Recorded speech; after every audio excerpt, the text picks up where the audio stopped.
قال أوسطهم ألم أقل لكم لولا تسبحون۔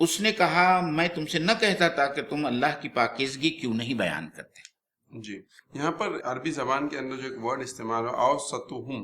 کہ ایسا شخص جو وسط والا تھا، یعنی اعتدال والا تھا، جی یا عقل رکھنے والا تھا، یا معقول شخص تھا. جی تو یہ ایک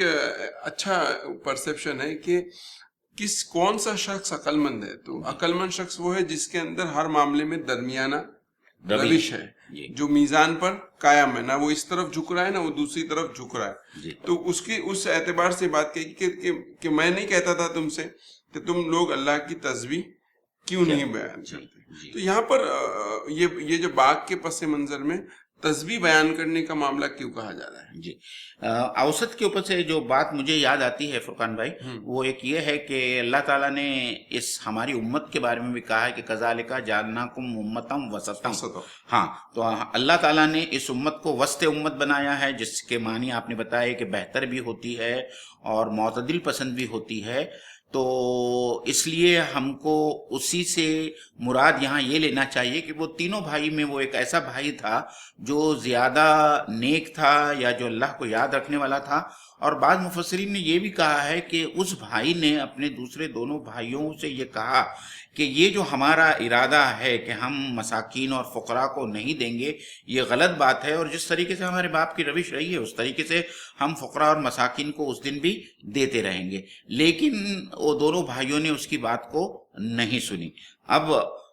یہ بہت امپورٹنٹ بات ہے جو ہم کو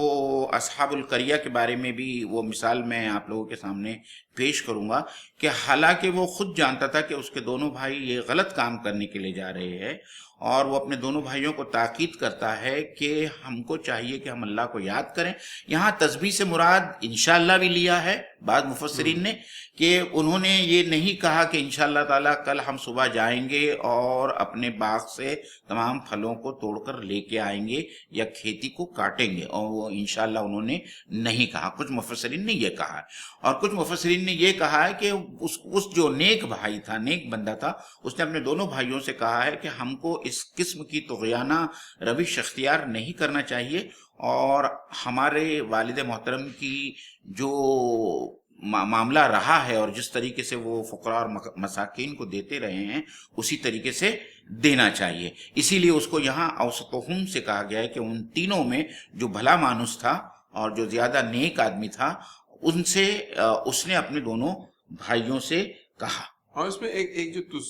تسبیحون کے بارے میں ایک بات دوسری جو سمجھ میں آتی ہے وہ یہ ہے کہ اکثر یہ ہوتا ہے کہ انسان جب کوئی نعمت کو حاصل کرتا ہے تو نعمت کی تو وہ بڑائی بیان کرتا ہے کہ میرا باغ کتنا اچھا ہے، میری دولت کتنی اچھی ہے، میری کار میں کتنی اچھی ہے. لیکن ان تمام دنیاوی نعمتوں کے پیچھے دینے والی جو ذات ہے اس کی کبریائی بیان نہیں کرتا ہو. اور یہی چیز ہے جو انسان کو جو ہے تگا کے اوپر باغی بنانے پر آمادہ کرتی ہے. تو یہاں پر جو تسبیحون کے تسبیح کیوں نہیں بیان کرتے کہ اللہ نے جو تم کو نعمت دی ہے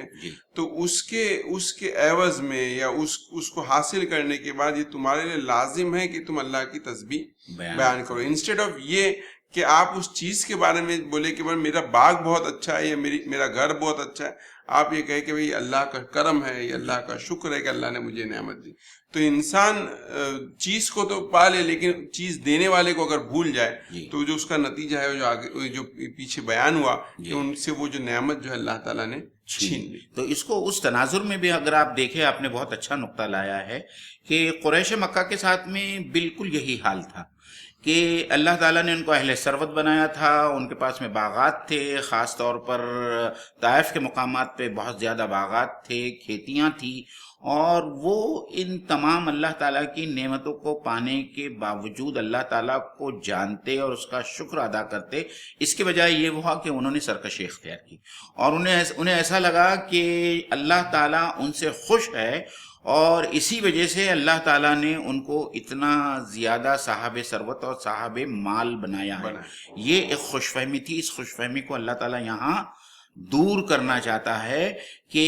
کسی کا اس دنیا میں صاحب مال یا صاحب ثروت ہونا اس بات کا ثبوت نہیں ہے کہ اللہ تعالیٰ اس سے راضی ہے، اور یہی بات یہاں کہی گئی ہے. لیکن دوسری بات جو میں ناظرین کے سامنے رکھنا چاہوں گا وہ یہ ہے کہ اس میں تین بھائی ہے.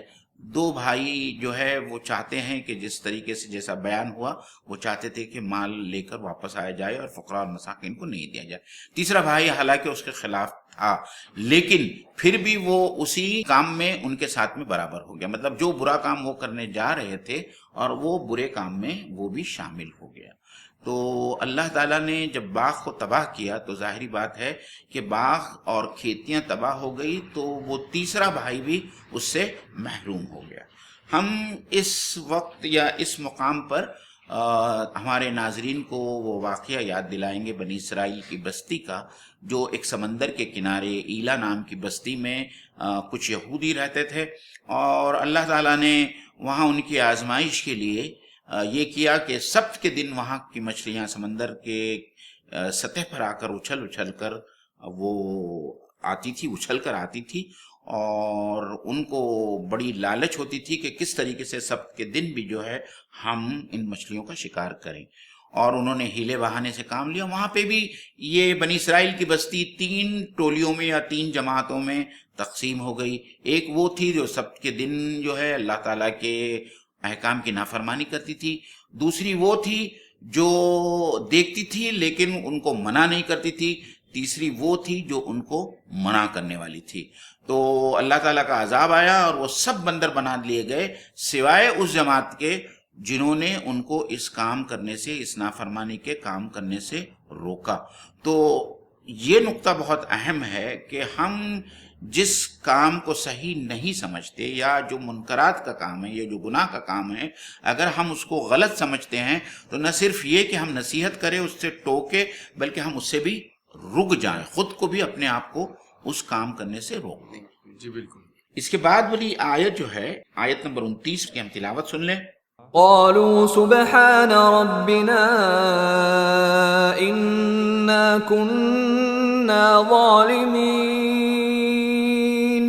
تو سب کہنے لگے ہمارا رب پاک ہے، بے شک ہم ہی ظالم تھے. جی بالکل. اور یہاں پر جب انہوں نے اللہ تعالیٰ کے عذاب کو دیکھ لیا تو پھر انہوں نے جو ہے معافی مانگی اور یہ مان لیا کہ ہم غلط تھے، اور اللہ تعالیٰ جو ہے تمام تعریفیں جو ہے اللہ تعالیٰ کے لیے ہی ہے. تو یہاں پر ایک بات یہ سمجھ میں آتی، کہیں نہ کہیں ان کو یہ ریئلائز ہو گیا، احساس ہو گیا ان کو کہ ہم سے جو ہے غلطی بھی ہے. یہاں پر ناظرین کو بھی ایک بات جو سمجھنے کی ہے وہ یہ ہے کہ اکثر یہ ہوتا ہے کہ بہت سارے لوگ اس طرح کی، جب اللہ تعالیٰ کی طرف سے یا ہمارے رب کی طرف سے جو ہمارا مربی بھی ہے، غلطی پہ جب ہماری پکڑ ہوتی ہے تو ہم ریئلائز کرتے ہیں کہ بھائی ہم سے یہ غلطی ہو گئی، اور شاید اس وجہ سے ہم سے جو ہے، جیسے کچھ لوگ رہتے جب مال ہوتا ہے تو اسراف کرتے، پھر کچھ ایسا دور آتا ہے کہ جب وہ مال ان سے چھن جاتا ہے تو وہ پچھلے دنوں کو یاد کرتے کہ شاید اس لیے مال چھن گیا کیونکہ ہم اسراف کرنے والے تھے. تو اس سے پہلے جو ہم کو بات نقطہ سمجھنے کی ہے وہ یہ ہے کہ اکثر یہ ہوتا ہے کہ جب انسان کی روش اور جب رویہ غلط ہوتا ہے یا کوئی کام غلط ہوتا ہے تو آس پاس میں کچھ لوگ ہوتے ہیں جو ان کو بتا رہے ہوتے ہیں کہ کیا بات صحیح ہے. تو ایسے وقتوں میں جب آپ کو کوئی شخص کوئی بات ایسی بتا رہا ہو جو نیک ہو، سچی ہو، تو اس کو یہ سمجھنا چاہیے کہ وہ انسان کی بات نہیں ہے. وہ زبان سے تو انسان کی نکل رہی ہے لیکن وہ خدا تعالیٰ کا وہ احکام ہے، فرمان ہے جس کی طرف وہ اشارہ کر رہا ہے. تو انسان کو ایسے وقت میں اپنی روش کو فوراً درست کرنا چاہیے. اکثر ہم آج کے دور میں دیکھتے ہیں کہ نصیحت کو پکڑنا، نصیحت کو ماننا یا کسی کے کرٹیسزم کو ایکسیپٹ کرنا دن بدن مشکل ہوتا جا رہا ہے. یہاں پر تو مطلب اب تو یہ ہے کہ لوگ غلطی کرنے کے بعد اپنے اللہ تعالیٰ کے پکڑ میں آ جانے کے بعد بھی ان کا رویہ اور روش جو چینج نہیں ہوتی. تو یہ کو پورے واقعے سے ایک بہت امپورٹنٹ جو ٹیک ہوم میسج جیسا ہے جس کو ہم کو ہمیشہ یاد رکھنا چاہیے کہ کوئی شخص اگر آپ کو نصیحت کرے یا کوئی اللہ کا حکم یاد دلا دے یا اپنی غلطی کی نشاندہی کرے تو کبھی یہ مت سمجھیے کہ وہ شخص آپ کا دشمن ہے، وہ آپ کا حاسد ہے یا وہ آپ کا اچھا نہیں چاہتا، بلکہ سمجھیے کہ وہ خدا کا ایک بھیجا ہوا ایک میسنجر ہے جو آپ کو بتا رہا ہے، آپ کو خدا کے پیغام کو یاد دہانی کرانے والا جو خدا کا ایک شخص، خدا کا بھیجا ہوا شخص ہے، اور اس کی بات مان لینا چاہیے تاکہ اس طرح کی پکڑ سے ہم جو ہے بچ سکیں. جی. اور فرقان بھائی، انا کننا ظالمین سے میرے ذہن میں ایک یہ بھی خیال آیا کہ جب اس قسم کا عذاب ان کے باغ پر آیا تو انہوں نے یہ ضرور سوچا ہوگا کہ ان کے والد محترم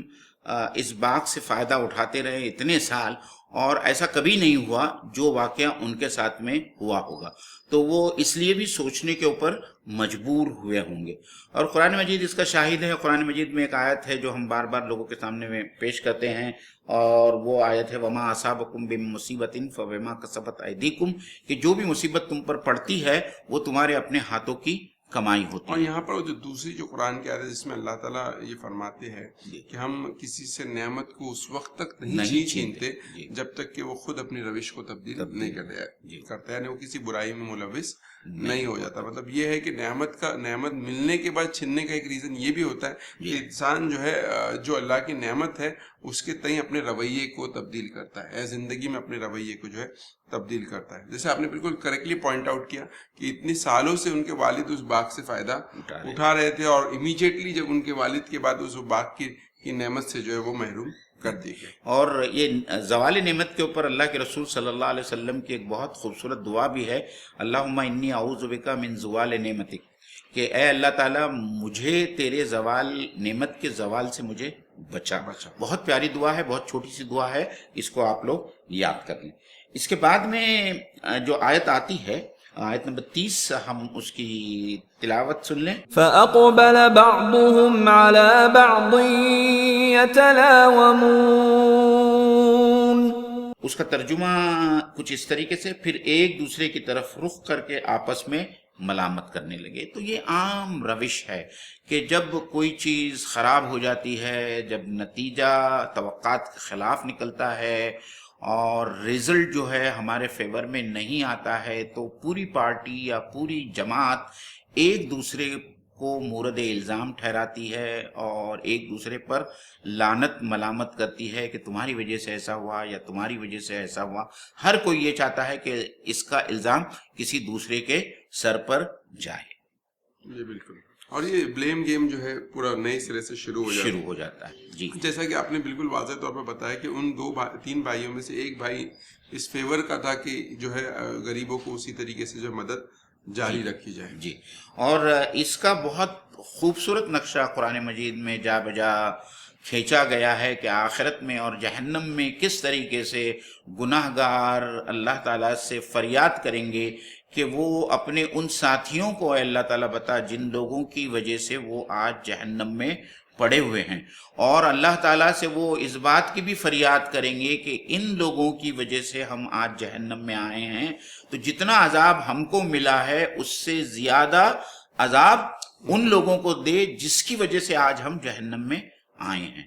اور ایک جگہ یہ بھی آیا ہے کہ اے اللہ تعالیٰ ان لوگوں کو ہم کو بتا تاکہ ہم اپنے پیروں سے ان کو کچلے۔ اور جو لوگ شیطان کو لعنت ملامت کریں گے تو سورہ ابراہیم میں شیطان کا وہ کہنا اللہ تعالیٰ نے نقل کیا ہے کہ شیطان ان تمام لوگوں سے کہے گا کہ تم مجھے لعنت ملامت نہ کرو، تم اپنے آپ کو لعنت ملامت کرو، کیونکہ میں تو صرف تم کو اکسا رہا تھا، میں نے زبردستی تم سے کوئی کام نہیں کروایا، میرا تم پر کوئی زور نہیں، میرا تم پر کوئی زور نہیں تھا۔ یہ سورہ ابراہیم کی بہت پیاری آیتیں ہیں، آپ اس کو پڑھ لیں تو وہاں شیطان اپنے ہاتھ اٹھا دے گا اور کہے گا کہ تم لوگ آج جو جہنم میں آئے ہو تو خود اپنے اس کی ذمہ داری بھگتو، اور تمہارے اعمال کی وجہ سے تم آج اس جہنم میں آئے ہو، میری وجہ سے جہنم میں نہیں آئے۔ پھر اس کے بعد کی آیت کی تلاوت سن لیجئے۔ قالوا يا ويلنا إنا كنا طاغين، کہنے لگے ہائے افسوس، یقیناً ہم سرکش تھے۔ تو ان لوگوں کو اس بات کا احساس ہو گیا کہ انہوں نے سرکشی کی، اور سرکشی اس سینس میں کی کہ جو ان کے باپ کی روش تھی اور جس طریقے سے ان کا باپ اللہ کے راستے میں انفاق کرتا تھا، اس انفاق کی روش کے بدلے انہوں نے بخل کی روش، کنجوسی کی روش اختیار کر لی، اپنے ہاتھ کو اللہ کے راستے میں انفاق کرنے سے روک لیا۔ تب ان کو جا کر احساس ہوا جب اللہ کا عذاب اس شکل میں نازل ہوا کہ ان کا پورا کھیت اور ان کی پورا باغ تباہ و برباد ہو گیا، تو ان کو احساس ہوا اور انہوں نے اپنی اس سرکشی کا اعتراف کیا اور کہنے لگے کہ ہائے افسوس، یقیناً ہم سرکش تھے۔ فرقان بھائی ایک بہت پیاری حدیث ہے جو میں یہاں ناظرین کے سامنے لانا چاہوں گا کہ کس طریقے سے جو لوگ اللہ کے راستے میں انفاق کرتے ہیں اللہ تعالیٰ کس طریقے سے برکت عطا فرماتے ہیں، اور کس طریقے سے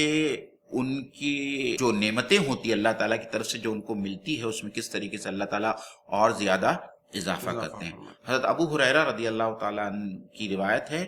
اور یہ صحیح مسلم کے کتاب الزہد سے لی گئی ہے۔ ابو ہریرہ رضی اللہ تعالیٰ عنہ کہتے ہیں کہ اللہ کے رسول صلی اللہ علیہ وسلم نے فرمایا کہ ایک آدمی ویرانے میں سے جا رہا تھا، اور یکایک اسے آسمان سے آواز آئی کہ کوئی ایک بادل کا ایک ٹکڑا تھا جس کو یہ ہدایت دی جا رہی تھی کہ تو فلانے کے باغ میں جا کر بارش برسا۔ تو وہ آدمی بڑا حیران ہوا اور وہ بادل کے پیچھے پیچھے جانے لگا۔ بادل ایک جگہ جا کر رک گیا اور وہاں بارش ہونے لگی موسلا دھار، اور وہ بارش پتھریلے راستوں سے ہوتی ہوئی ایک آدمی کے باغ میں گئی اور اس پورے باغ کو اس نے سرشار کر دیا، اور پورے باغ کو جو ہے اس نے پانی مہیا کیا۔ تو وہاں جو آدمی کھڑا تھا اس آدمی کو جا کر اس نے پوچھا، اس کا نام پوچھا، تو اس نے وہی نام بتایا جو بادلوں سے اس کو آواز آئی تھی۔ تو وہ آدمی پوچھنے لگا کہ کیا بات ہے؟ تو اس آدمی نے بتایا کہ مجھے ایسی آواز آسمان کی طرف سے آئی جیسا کوئی بادل کو انسٹرکشن دے رہا تھا کہ فلانے کے کھیت کو جا کر سیراب کرو۔ تو آخر کیا بات ہے تیرے میں کہ کیوں اللہ تعالیٰ نے اس بادل کو حکم دیا اور وہ تیرا کھیت جو تمام پہاڑوں کے درمیان ہے وہاں سیراب کرنے کے لیے اللہ تعالیٰ نے بادل کو خاص طور پر بھیجا؟ تو اس آدمی نے جو خوبصورت جواب دیا جو ہم سب لوگوں کے لیے قابل تقلید اور جس پر ہم کو عمل کرنا چاہیے، وہ شخص کہتا ہے کہ میری کھیتی کا 1/3 حصہ میں لوگوں کے اندر بانٹ دیتا ہوں، خیرات کر دیتا ہوں، 1/3 حصہ میں اپنے استعمال کے لیے رکھتا ہوں، اور 1/3 حصہ دوبارہ اس سے میں اپنی کاشت لگاتا ہوں۔ یعنی اپنے کمائی کا اللہ تعالیٰ کی دی ہوئی نعمت کا 1/3 حصہ وہ شخص اللہ کے راستے میں خرچ کر رہا تھا۔ تو اللہ تعالیٰ کو بھی اس کا اتنا خیال تھا، اور اللہ تعالیٰ اپنی نعمتوں سے ایسے نواز رہے تھے کہ اللہ تعالیٰ بادل کے ٹکڑے کو حکم دیتے ہیں اور وہ بادل اس ایسے ویرانے میں جا کر اس پتھریلی زمین کے درمیان جو کھیتی کی جگہ تھی اس آدمی کی، وہاں جا کے بارش کرتی۔ یہاں پر مومن بھائی ایک جو غور کرنے کی بات ہے وہ یہ ہے کہ یہاں پر ان سے کوئی ایسی کوئی آبلیگیشن یا کوئی فرض چیز ایسی نہیں تھی جس کا ان سے جو ہے محاسبہ کیا گیا جس کی وجہ سے، بلکہ یہ تو ایک صدقے اور انفاق کے تعلق سے کہا جا رہا ہے کہ انہوں نے ایک روش کو تبدیل کیا، اور انہوں نے یہ کیا کہ جو غریبوں کا حق تھا اس کو چھوڑنے اس کو بچانے کی ایک کوشش کی، جو کہ اخلاقی برائی ہے، لیکن اس اخلاقی برائی کے نتیجے میں اللہ تعالیٰ نے پوری نعمت ان سے چھین۔ تو ہم میں سے ہر ایک کو سوچنا چاہیے کہ اللہ تعالیٰ نے جو ہم پر فرض کیا ہے، مطلب زکوٰۃ، اگر ہم اس کے معاملے میں ہمارا رویہ غلط ہوگا، اگر ہم اس کی چوری کریں گے، اگر ہم زکوٰۃ کو صحیح طریقے سے نہیں نکالیں گے، تو ہم کس عذاب کے مستحق ہو رہے ہیں؟ دنیا کی بات چل رہی ہے، یہاں پہ آخرت کی بات نہیں چل رہی۔ یہاں پر ہم نے واقعے میں کلیئرلی مینشن ہوا کہ انہوں نے جو صدقہ تھا اس کو روک دیا تو ان پہ پرابلم آئی۔ تو اگر ہم زکوٰۃ کو روکیں گے یا زکوٰۃ کو ادا نہیں کریں گے تو دیکھیں ہم کس عذاب کے جو ہے دنیا میں اور آخرت دونوں جگہ پہ جو ہے مستحق۔ بہت اچھا نقطہ فرقان بھائی آپ نے لایا ہے یہ، اور یہ حقیقت واقعہ ہے کہ مسلمانوں کی ایک بڑی تعداد زکوٰۃ کے معاملے میں بہت ہی لاپرواہی سے کام لیتی ہے، نہ ہی وہ اس کے بارے میں سنجیدگی سے غور و فکر کرتی ہے، نہ ہی ان کے کیلکولیشن صحیح ہوتے ہیں۔ جس طریقے سے وہ گورنمنٹ سے اپنی انکم چھپاتے ہیں وہ اللہ تعالیٰ سے بھی نعوذ باللہ من ذالک اپنی انکم چھپانے کی کوشش کرتے ہیں۔ بہت سارے لوگ ایسے بھی ہوتے ہیں جو ہیلے بہانے سے اپنی بچت کی ہوئی رقم جو ہے ایک شخص سے دوسرے شخص، یعنی شوہر بیوی کو اس کا حصہ یہ بناتا ہے، اور بیوی کبھی کبھی شوہر کی تحویل میں دے دیتی ہے تاکہ وہ 1 سال گزرنے پر زکوٰۃ کی جو رقم بنتی ہے 2.5% اس کو دینے سے بچ جائیں۔ یہ تو شہروں میں بھی عام طور پر یہ نظر آتا ہے کہ لوگ اپنی زکوٰۃ صحیح طور پر ادا نہیں کرتے، مطلب جتنی زکوٰۃ نکلنا چاہیے اتنی زکوٰۃ نہیں نکلتی، یا وہ اس میں کچھ ایسے ہیلے بہانے ڈھونڈتے ہیں جس سے ان کی زکوٰۃ کی رقم کم ہو جائے۔ تو یہ بات بہت ہی ہمارے لیے، ہم سب لوگوں کے لیے بہت ہی اہم ہے کہ ہم اس کو بھی قرآن مجید کو جب پڑھتے ہیں ہم تو دیکھتے ہیں کہ قرآن مجید میں ایسا کوئی مقام نہیں ہے جہاں نماز کے ساتھ میں زکوٰۃ کا بیان نہ ہو. ہر جگہ پہ نماز کے ساتھ میں، یعنی ایک جگہ پہ اللہ کا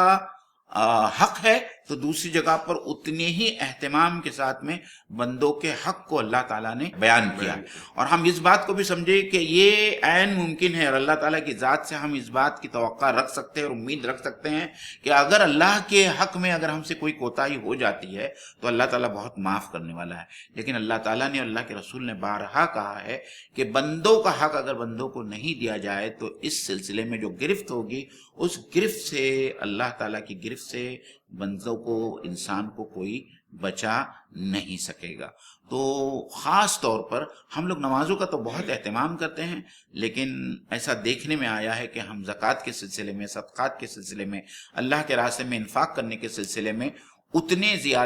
زیادہ اہتمام نہیں کرتے ہیں. اگر ہم نہیں کرتے ہیں تو آج یہ جو سورہ بیان ہو رہی ہے اور اس سورہ کے اس نقطے پر آنے کے بعد میں ہم لوگ توقع رکھیں گے کہ جو بھی لوگ ہماری بات کو سن رہے ہیں، اور ہم خود بھی اس کے یہ ہے مخاطب ہیں کہ زکوٰۃ دینے کے معاملے میں ہم بہت ہی چوکنے ہو جائیں، اور جتنی زکوٰۃ ہم پر واجب ہوتی ہے وہ زکوٰۃ جو ہے ہم غریبوں میں جو مستحقین جس کی 8 مدیں سورہ توبہ کے اندر بیان ہوئی ہے اس میں ہم تقسیم کریں. اور یہاں کہنا بہت درست ہوگا میرے خیال سے، یہ موقع ہے کہ اللہ تعالیٰ نے زکوٰۃ نہ دینے والوں کے لیے جو الفاظ قرآن مجید میں استعمال کیے ہیں وہ الفاظ انتہائی سخت ہے. اللہ تعالیٰ نے کہا کہ جو سونا اور چاندی تم جو اللہ کے راستے میں خرچ نہیں کرتے، جس سے مراد یہ ہے کہ اس کی زکوٰۃ تم نہیں ادا کرتے، ان کو جہنم کی آگ میں گرم کر کے اس سے ان لوگوں کو داغا جائے گا، ان کے پیشانیوں کو داغا جائے گا، ان کے چہروں کو داغا جائے گا، ان کے پیٹھوں کو داغا جائے گا. تو آپ سوچئے کہ جو دولت، جو سونا اور چاندی ہم بٹور کے رکھتے ہیں اور اس کی زکوٰۃ ادا نہیں کرتے ہیں، اسی سونے اور چاندی سے جہنم کی آگ کا عذاب ہم کو دیا جائے. جی بالکل. آگے چلے، جی آگے کی آیت کی تلاوت سن لیں. عسى ربنا أن يبدلنا خيرا منها إنا إلى ربنا راغبون. اس کا ترجمہ ہے کیا عجب ہے کہ ہمارا رب ہمیں اس سے بہتر بدلہ دے،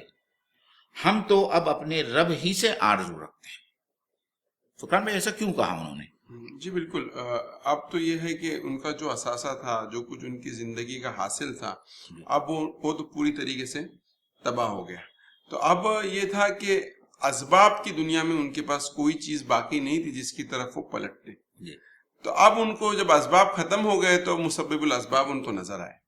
کہ اللہ تعالیٰ کی ذات ہے کہ جو جس کے اندر یہ طاقت ہے کہ دوبارہ ہم کو دے. اب ان کو دنیا میں کوئی طاقت ایسی نظر نہیں آ رہی تھی کہ جو ان کو دوبارہ اس قیمتی اثاثہ جو ان کو دوبارہ دلا سکے جو اللہ تعالیٰ نے ان کو بطور نعمت عطا کی تھی. تو اس لیے اب جو ہے وہ اسباب سے آگے بڑھ کر جب اسباب ختم ہو گئے تو اسباب کے پیچھے جو مسبب الاسباب کھڑے، اللہ تعالیٰ کی ذات کھڑی تھی، تب وہ اس کی طرف جو رجوع ہوتے ہیں. اور فرقان بھائی یہاں یہ بھی لگتا ہے کہ ان کو جب اپنی غلطی کا احساس ہوا تو انہوں نے توبہ کی.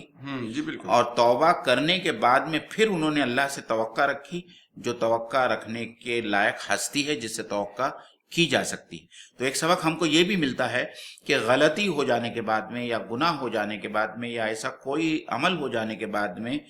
جس کی وجہ سے ہم قابل گرفت ہو جاتے ہیں، ہمیں چاہیے کہ سب سے پہلے اللہ کے نزدیک ہم توبہ کریں، استغفار کریں. اور جیسا کہ آپ نے اپنی ایک نشست میں کہا تھا کہ توبہ کا مطلب ہی ہوتا ہے پلٹنا. تو ہم اللہ تعالیٰ کی طرف پلٹیں، رجوع کریں اور تائب ہو جائیں اپنے اس کام سے جو کام ہم نے کیا تھا. اور پھر توبہ کے سلسلے میں ہم نے وہ سب باتیں بھی بیان کی تھی کہ اس میں ندامت کا پہلو بھی ہے، اور اس میں اس کام کو نہیں کرنے کا ایک عہد اور پکا ارادہ بھی ہے، اور اس کے طرف چل پڑنا یہ توبہ کی شرائط میں داخل ہے. تو وہ تینوں شرائط جو ہے ایسا لگتا ہے کہ انہوں نے سب سے پہلے توبہ کی، اور توبہ کرنے کے بعد میں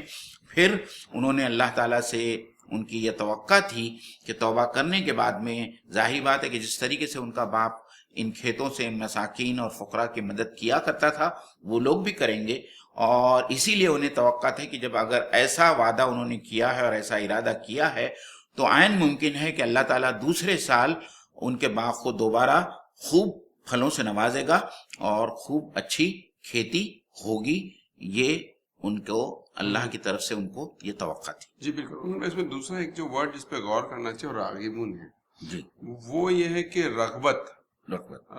بھی ایسی کہ اللہ کی خواہش، اللہ کی ذات سے لو لگانا، اس کی طرف رجوع ہو جانا، اس کی طرف اپنی توجہ کو مرکوز کر دینا.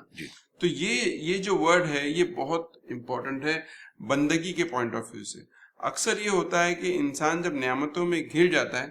تو وہ اس چیز کو بھول جاتا ہے کہ یہ نعمتیں اسے کس نے دی تھی، اور کہیں نہ کہیں بندگی میں وہ کمزور پڑ جاتا ہے. اور وہی چیز کو اوپر بھی بیان ہوا ہے کہ ہم نے اللہ کی تسبیح، اللہ کی بندگی کیوں نہیں کی. تو یہاں پر وہ بات ہے کہ اب چونکہ باغ چلے جانے کے بعد جب اللہ تعالیٰ جو ہمارا رب ہے، اور رب وہی ہمارا مربی بھی، حقیقی مربی بھی وہ ہے کہ جو بندے جب غلط راستے پہ چلتے ہیں تو وہ ایسے لائف ایونٹس کے ذریعے سے وہ چاہتا ہے کہ ہم دوبارہ پلٹ کریں، جیسے یہ لوگ پلٹ رہے.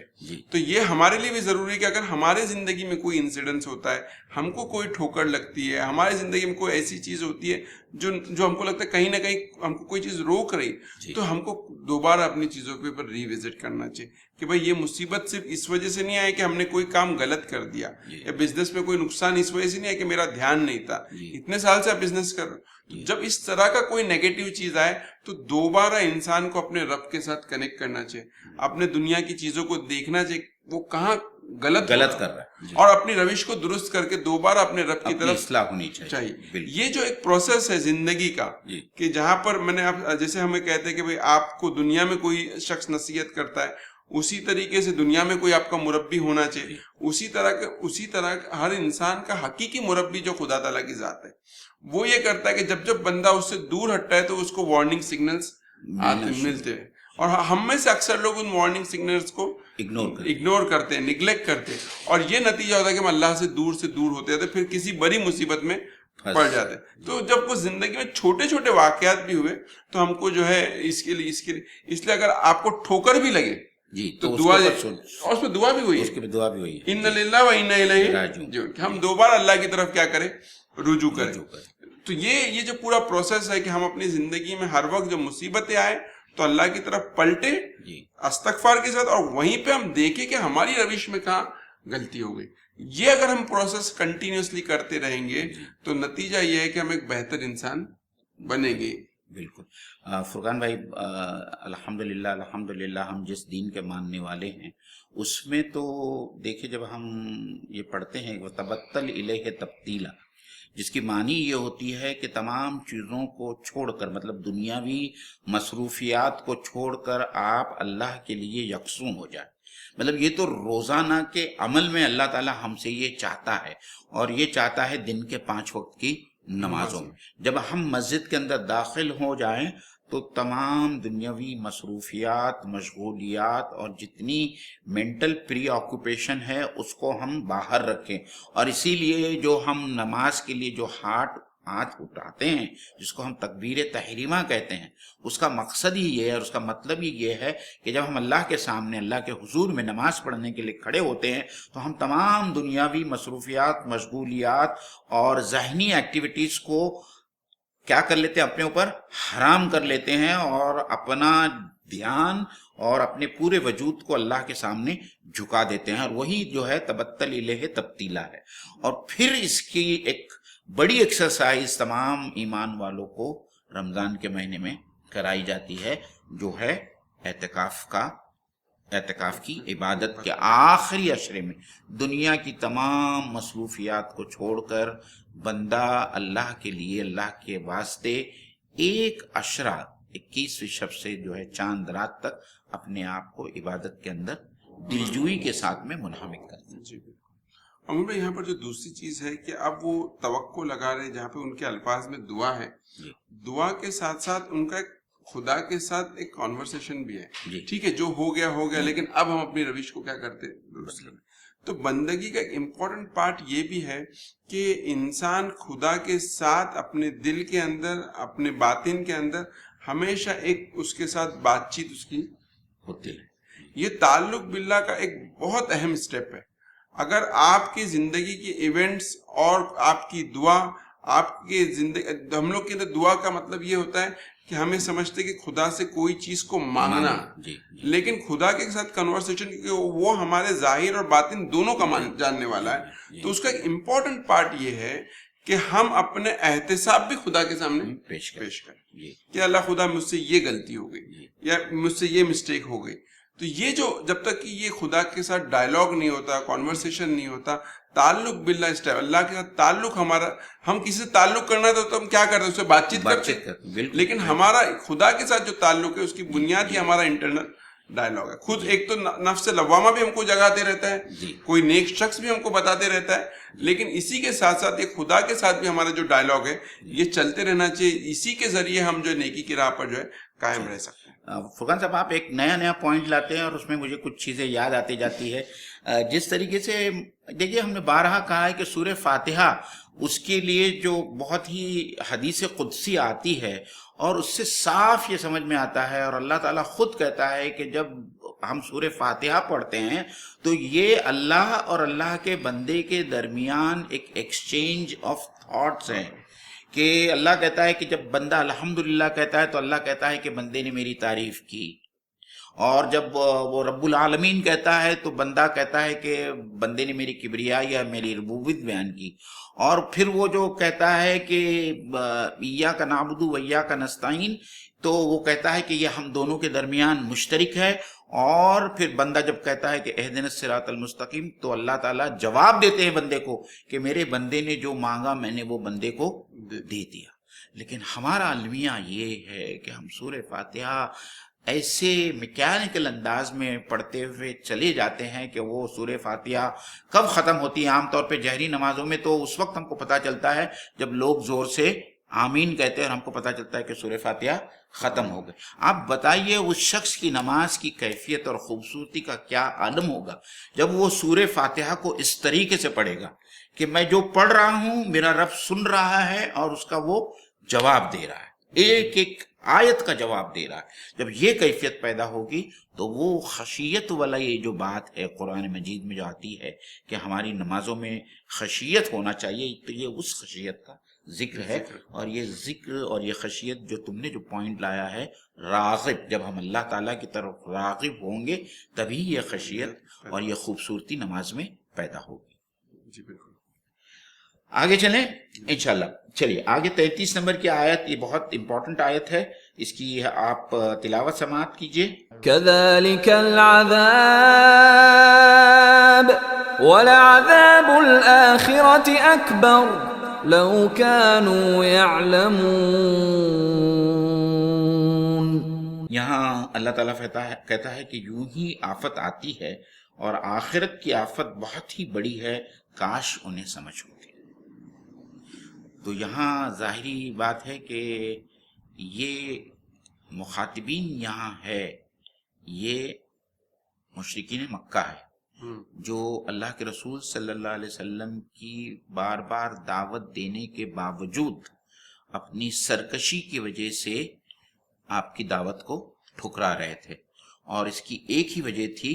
کہ ان کی انا اتنی بڑھ گئی تھی اور اسی سرکشی کی وجہ سے وہ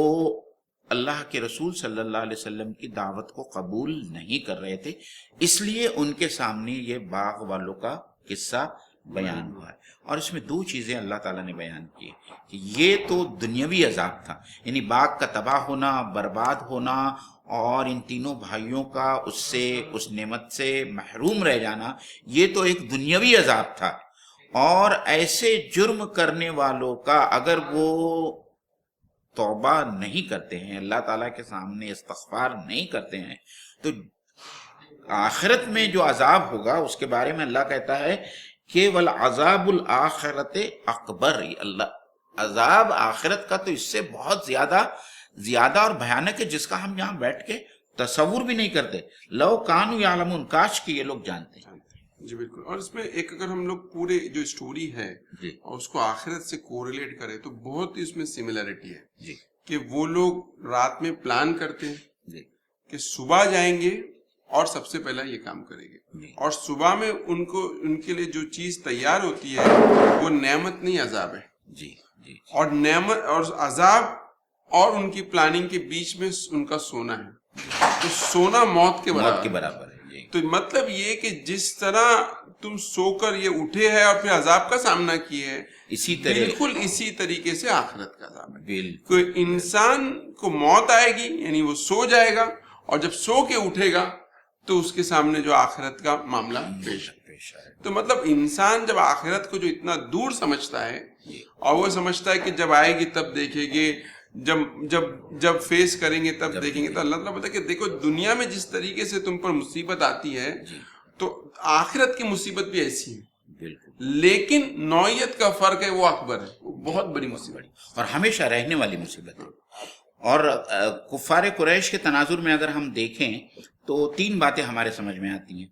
پہلی بات تو یہ کہ وہ آخرت کا انکار کرتے تھے کہ قیامت آنے ہی والی نہیں ہے, اور پھر وہ یہ بھی سمجھتے تھے اور یہ بھی کہتے تھے جس طریقے سے بنی اسرائیل کرتے تھے کہ اگر آخرت ہوئی بھی, قیامت قائم بھی ہوئی, تو جس طریقے سے اللہ تعالیٰ نے ہم کو یہاں معزز رکھا ہے اور جو نعمتیں ہم کو یہاں ملی ہیں اسی طریقے کی نعمتیں قیامت کے بعد میں ہم کو ملیں گی. اور بنی اسرائیل تو یہ کہتے تھے کہ ہم اللہ تعالیٰ کے محبوب ہے, اگر ہم ڈالے بھی گئے عذاب میں تو چند دنوں کے لیے ہم ڈالے جائیں گے. تو یہاں اللہ تعالیٰ ان سب لوگوں کی خوش فہمیوں کو غلط اور صاف طور پر اللہ تعالیٰ بتا رہے ہیں کہ یہ ان کی خوش فہمیاں ہیں, ایسا کچھ ہونے والا نہیں ہے. قیامت آئے گی, ضرور ضرور آئے گی, اور بہت ہی اہتمام کے ساتھ میں قرآن مجید میں جا بجا اس کو بتایا گیا ہے اور بار بار سنایا گیا ہے مشرکین مکہ کو. اور اسی طریقے سے فرقان بھائی, آج جو عوام الناس ہے, جو اسلام سے دور ہے, جو ایمان سے دور ہے, اللہ تعالیٰ نے ان کو زبردست اقتدار دیا ہے, پاور دیا ہے, پیسہ دیا ہے, شہرت دی ہے,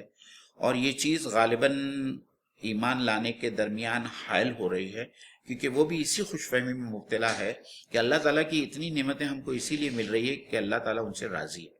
اور یہی معاملہ کفار قریش کے ساتھ میں تھا کہ وہ بھی یہی سمجھتے تھے کہ اللہ تعالیٰ کی یہ جتنی ساری نعمتیں ہیں اس کا مطلب ہی یہی ہے کہ اللہ تعالیٰ ان کے ساتھ میں راضی ہے. اور سب سے پہلے بات تو وہ آخرت کے منکر تھے کہ آخرت ہونے ہی والی نہیں ہے. یہ کیسے ممکن ہے کہ لوگ مرنے کے بعد میں دوبارہ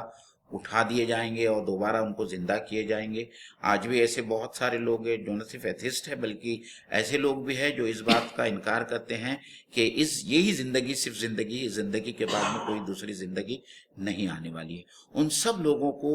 اس واقعے میں ایک زبردست عبرت کا سامان ہے کہ اللہ تعالیٰ مردوں کو زندہ کرنے والا ہے, آخرت ہونے والی ہے, قیامت ہونے والی ہے. اور قرآن میں جا بجا اللہ کی توحید کے علاوہ جس چیز کا سب سے زیادہ ایمفسس قرآن مجید میں ملتا ہے وہ آخرت کا ملتا ہے. اور یہ آخرت کیوں ضروری ہے عقلی طور پر, منطقی طور پر اور اخلاقی طور پر, اس کا جواب اللہ تعالیٰ نے اسی سورے کے آگے آنے والی آیتوں میں دیا ہے, جو انشاءاللہ تعالیٰ ہم اگلے جمعرات کو آپ لوگوں کے سامنے پیش کریں گے. آپ لوگوں سے اس بات کی التماس ہے کہ زیادہ سے زیادہ ہمارے چینل کے ساتھ میں جڑے رہیں اور ہمارے چینل کو پروموٹ کریں. وآخر دعوانا ان الحمدللہ رب العالمین. السلام علیکم ورحمۃ اللہ وبرکاتہ.